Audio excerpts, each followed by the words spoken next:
Hello दोस्तों, आज मेरा फर्स्ट मैं अभी जो किताब ख़त्म किया है, मेरा सिलेबस जो ख़त्म हुआ है, तो प्राचीन भारत और मध्यकालीन भारत और कला और संस्कृति का ये टेस्ट है।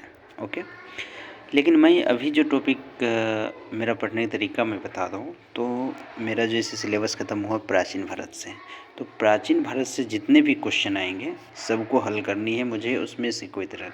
तो चलो मैं टेस्ट सीरीज हल करता हूँ इसका 12 नंबर में, जो प्राचीन भारत, मध्यकालीन भारत और कला संस्कृति के लिए दे रखे हैं।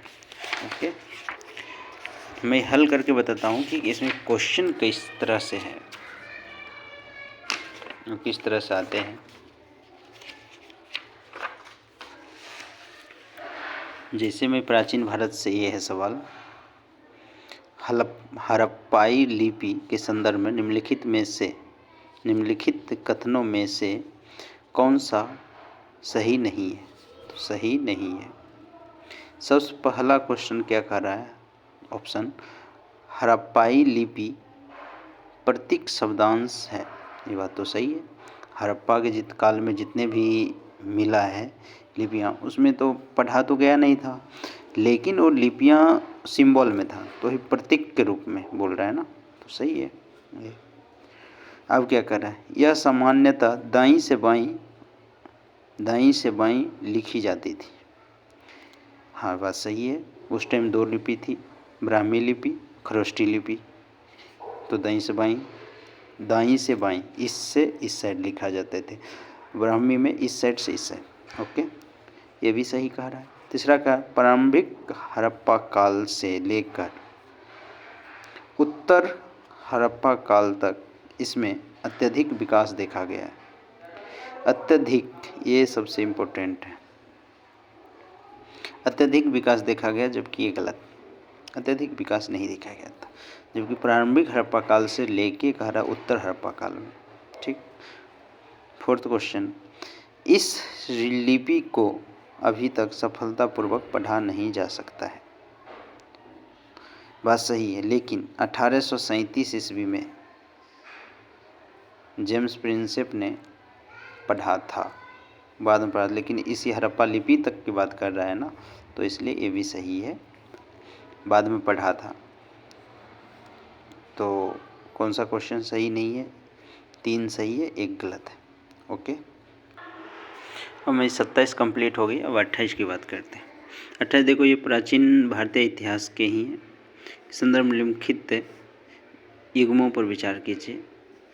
इसमें शासक दे रखे हैं, इधर राजवंश दे रखे हैं। तो सबसे पहले है रुद्रदामन। अगर मैं इस चीज़ से एलिमिनेट करूँ, रुद्रदामन प्रथम सतवाहन से संबंधित है, कहेंगे नहीं, शक से, पहले गलत हो जाएगा ये। उसके बाद देखो सिमुक, ये सतवाहन से हैं, जबकि यहाँ कुषाण दे रखा है, तो गलत है। तो 4 और 2 तो पहले गलत कर दिया। अब देखो नाहपान पश्चिमी क्षत्रप संबंधित था, ये बात सही है। और वासुदेव फर्स्ट, ये संबंधित आभीर से, जबकि ये गलत है। नहीं, तो इसमें है 2, 3, 4, 2, 3, 4 गलत, जबकि सही कौन है? नाहपान पश्चिमी, तो केवल 1। इसमें आपको ट्रिक भी बताऊंगा, इसी में ट्रिक। अब 35 नंबर में क्वेश्चन है प्राचीन भारत से ही। प्राचीन भारत के निम्नलिखित ग्रंथों में किस एक मगध में मगध पर आक्रमण, देख लो यहाँ पे, मगध पर आक्रमण को विफल करने के लिए चाणक्य की षड्यंत्रों और शानदार रणनीति की कहानी का उल्लेख है। दोस्तों, सबसे पहले अब मगध की बात कर रहा है, और उसमें भी चाणक्य,